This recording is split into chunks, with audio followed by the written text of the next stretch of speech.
नमस्कार, दिन भर की बड़ी खबरों में आपका स्वागत है। मैं हूं परवीन शेख। आज इस बुलेटिन में बात होगी प्रियंका के मास्टर स्ट्रोक से एमपी में बीजेपी के बिगड़े खेल की, राजस्थान में वसुंधरा की बगावत से मुश्किल में आए मोदी की, 5 राज्यों के चुनावों को लेकर इलेक्शन कमीशन की तैयारी की, एमपी बीजेपी में मचे बवाल की, साथ ही जानेंगे पूर्व छात्र उमर खालिद को लेकर क्या है कोर्ट का रुख, और बुलेटिन के आखिर में बात होगी कांग्रेस महासचिव जयराम रमेश को सुप्रीम कोर्ट से मिली बड़ी राहत की। इसके साथ ही और भी कई बड़ी खबरों से आपको करवाएंगे रूबरू, लेकिन तमाम बड़ी खबरों से पहले एक नजर सुर्खियों पर। एनसीपी अध्यक्ष शरद पवार ने अजीत पवार को लेकर दिया बड़ा बयान, कहा अजीत पवार केवल सपने में ही मुख्यमंत्री बनेंगे। गंगाजल पर 18% जीएसटी लगाने को लेकर आरोप प्रत्यारोप जारी, कांग्रेस अध्यक्ष मल्लिकार्जुन खड़गे ने मोदी पर साधा निशाना, कहा यही आपकी सरकार के लूट और पाखंड की पराकाष्ठा है। पीएम मोदी की डिग्री विवाद पर गुजरात हाईकोर्ट ने गुजरात यूनिवर्सिटी को नोटिस जारी किया, 3 नवंबर को होगी अगली सुनवाई। गिरावट के साथ बंद हुआ शेयर बाजार, सेंसेक्स 64 अंकों की गिरावट के साथ 66,408 के स्तर पर हुआ बंद, निफ्टी 17 अंकों की गिरावट के साथ 19,794 के स्तर पर हुआ बंद। ये तो थी सुर्खियां, और अब बात आज की सबसे बड़ी खबर की। मध्य प्रदेश चुनाव में कांग्रेस ने बड़ा दांव चला है। मंडला में रैली को संबोधित करते हुए प्रियंका गांधी ने कई बड़ी घोषणाएं की हैं, जिसे गेम चेंजर माना जा रहा है, और बीजेपी के पास कांग्रेस की इन घोषणाओं का कोई तोड़ नहीं दिख रहा है। सबसे बड़ी बात तो यह है कि शिवराज सिंह चौहान अब कोई घोषणा भी नहीं कर पाएंगे, क्योंकि आचार संहिता लग चुकी है। तो क्या कहा प्रियंका ने, देखते हैं ये रिपोर्ट। विधानसभा चुनाव का ऐलान होने के बाद मध्य प्रदेश पहुंची प्रियंका गांधी ने आज जो ऐलान किया है उसका जवाब अब बीजेपी को ढूंढना होगा, नहीं तो बाजी पूरी तरह से उसके हाथ से फिसल जाएगी। मंडला में प्रियंका ने राज्य के आदिवासी समुदाय से वादा किया कि छत्तीसगढ़ की तरह हम यहां भी तेंदुपत्ता संग्राहकों को 4,000 रुपए प्रति बोरा देंगे।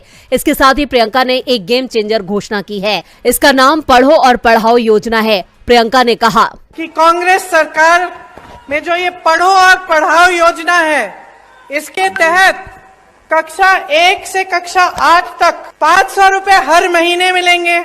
9 से 10 तक हर बच्चे को हर महीने 1,000 रुपए मिलेंगे, और 11 से 12 कक्षा में हर बच्चे को 1,500 रुपए हर महीने मिलेंगे। छात्रों के लिए प्रदेश में पहली बार इस तरह की कोई योजना आई है। इसके साथ ही कांग्रेस महासचिव ने कहा है कि अब प्रधानमंत्री आवास योजना के तहत शहर और ग्रामीण क्षेत्रों की राशि का समान वितरण होगा।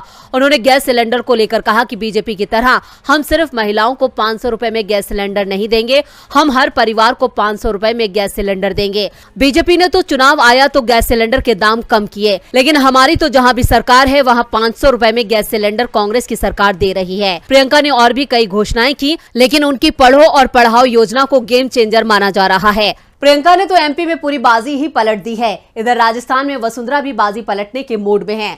राजस्थान में विधानसभा चुनाव का बिगुल बज चुका है। चुनाव आयोग ने मतदान की तारीखों में बदलाव करते हुए साफ कर दिया है कि अब 23 नवंबर की जगह राजस्थान में 25 नवंबर को वोट डाले जाएंगे, जिसके नतीजे 3 दिसंबर को घोषित होंगे। इस बीच राज्य में वसुंधरा की नाराजगी को लेकर कयासों का बाजार गर्म है। पार्टी ने 2 बार की सीएम वसुंधरा राजे को अभी तक साइडलाइन कर रखा है, जिससे राज्य में वसुंधरा ने बड़ा धमाका करने की तैयारी कर ली है। क्या है पूरी खबर, देखते हैं ये रिपोर्ट। राजस्थान में भारतीय जनता पार्टी की तरफ से पीएम मोदी ने खुद मोर्चा संभाल रखा है। पीएम मोदी खुद भी मंच से ये ऐलान कर चुके हैं कि राजस्थान चुनाव में कमल का निशान हमारा नेता होगा। सूबे की सियासत पे 1998 के बाद ये पहला मौका है जब बीजेपी बिना किसी चेहरे के सेंट्रल लीडरशिप के चेहरे पर चुनाव मैदान में उतर रही है। चर्चा तो यहाँ तक है कि वसुंधरा की प्रेशर पॉलिटिक्स वाली इमेज के कारण पार्टी नेतृत्व ने अब सूबे की सियासत में उनसे आगे देखने का मन बना लिया है।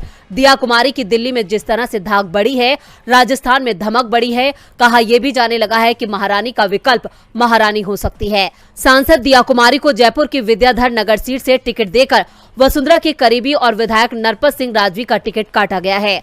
माना जा रहा है कि दिया कुमारी सीएम की प्रबल दावेदार हैं। इसी तरह सवाई माधोपुर से किरोड़ी लाल मीणा, पूर्व केंद्रीय मंत्री राज्यवर्धन सिंह राठौर जैसे विरोधी नेताओं को पहली सूची में जगह दी गई है। ऐसे में वसुंधरा समर्थकों के टिकट कटने के बाद सियासी गलियारों में इस बात की चर्चा है कि वसुंधरा राजे ने अपने कम से कम 52 खास समर्थकों को चुनाव में जुटने का संदेश दे दिया है। अगर इन समर्थकों को बीजेपी से टिकट मिलता है तो वो पार्टी के सिंबल पर चुनाव लड़ेंगे, लेकिन अगर उन्हें टिकट नहीं मिला तो वो स्वतंत्र चुनाव लड़ने के लिए तैयार रहें। ऐसा निर्देश उन्हें दे दिया गया है। अगर ऐसा होता है और वसुंधरा समर्थक उम्मीदवार उम्मीदवार 5 से 10,000 वोट भी काटते हैं तो इससे बीजेपी को बड़ा नुकसान होना तय माना जा रहा है। वसुंधरा की नाराजगी मोदी का खेल खराब कर सकती है। इधर चुनावों को लेकर इलेक्शन कमीशन भी सख्ती के मूड में है, जिससे उन राजनीतिक दलों का खेल खराब हो सकता है जो चुनावों में गड़बड़ी करने की फिराक में रहते हैं। देखते हैं ये रिपोर्ट। चुनाव आयोग ने राजस्थान विधानसभा चुनाव की तारीख 23 की जगह 25 नवंबर कर दी, क्योंकि इसके लिए सभी राजनीतिक दलों ने मांग की थी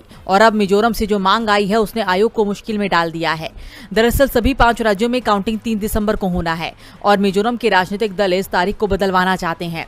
ईसाई बहुल मिजोरम में बीजेपी, कांग्रेस और सत्तारूढ़ मिजो नेशनल फ्रंट यानी MNF सहित सभी मुख्य राजनीतिक दलों ने चुनाव आयोग को पत्र लिखकर विधानसभा चुनाव की मतगणना की तारीख बदलने की मांग की है। इसके अलावा राज्य के प्रमुख चर्चों के समूह मिजोरम कोहरान हुए तूते कमेटी MKHC ने भी चुनाव आयोग को एक पत्र लिखकर राजनीतिक दलों की मांग का समर्थन किया है। दरअसल मिजोरम में 7 नवंबर को वोटिंग है, जबकि 3 दिसंबर रविवार को काउंटिंग है। इन सभी का तर्क है कि रविवार का दिन ईसाइयों के लिए खास होता है और उसी दिन विभिन्न कार्यक्रमों का आयोजन होता है, इसलिए उस दिन मतगणना नहीं की जानी चाहिए। एक तरफ आयोग जल्दी ही इस पर फैसला ले सकता है तो दूसरी तरफ उसकी ओर से अभी चुनावी राज्यों में अधिकारियों को लेकर जरूरी फैसले लिए जा रहे हैं। आयोग ने 5 चुनावी राज्यों में 25 पुलिस कमिश्नर और SP, 9 जिला मजिस्ट्रेट, 4 सचिवों और विशेष सचिवों सहित कई शीर्ष पुलिस और प्रशासनिक अधिकारियों के तबादले के आदेश दे दिए हैं। चुनाव आयोग ने ट्रांसफर हुए अधिकारियों को तुरंत अपने जूनियर को प्रभार सौंपने के लिए कहा। आयोग ने तेलंगाना में 4 कलेक्टर, 3 पुलिस कमिश्नर, 10 SP को भी चुनाव ड्यूटी से हटा दिया है।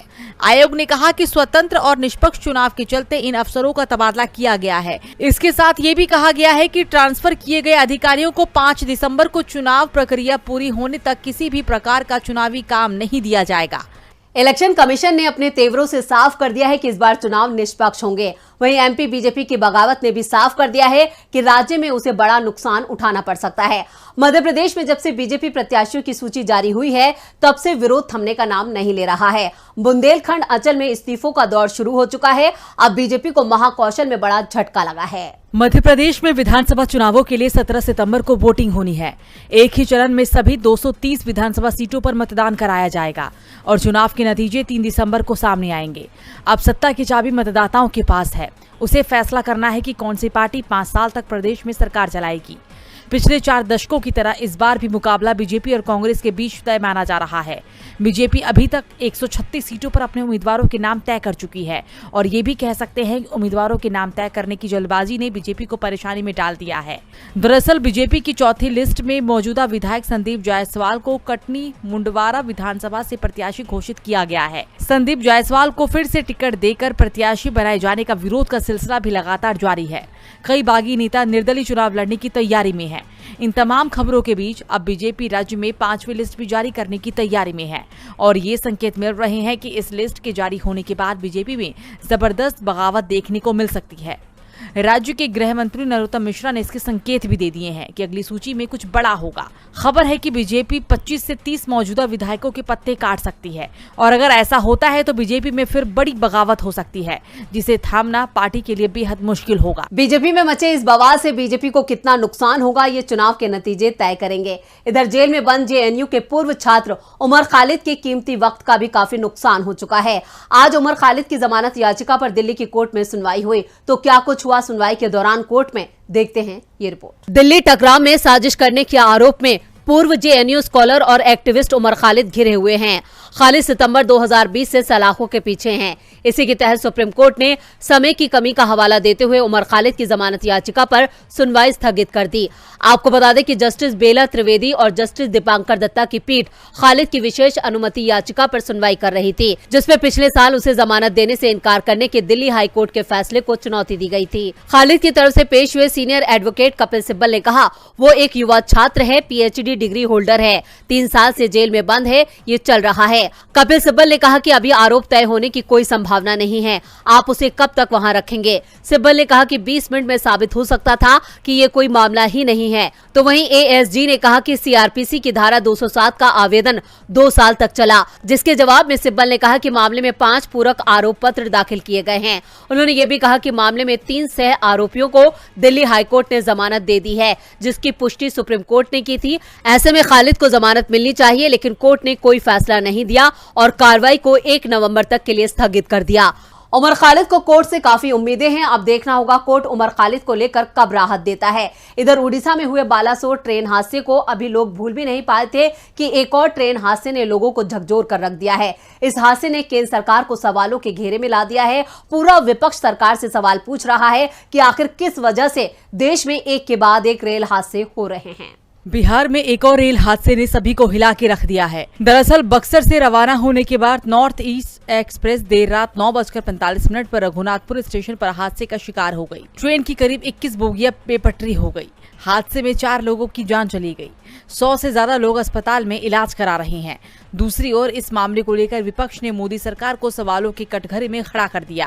कांग्रेस अध्यक्ष मल्लिकार्जुन खड़गे ने सोशल मीडिया एक्स पर लिखा कि नई दिल्ली से असम जाने वाली नॉर्थ ईस्ट एक्सप्रेस के बिहार के बक्सर में डिरेल होने की खबर बेहद परेशान करने वाली है।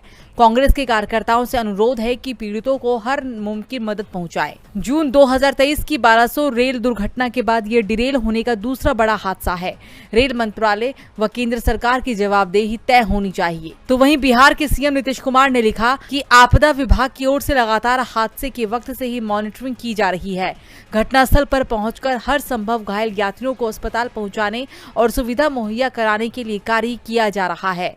जब हम रेल मंत्री थे तो मैंने रेल हादसे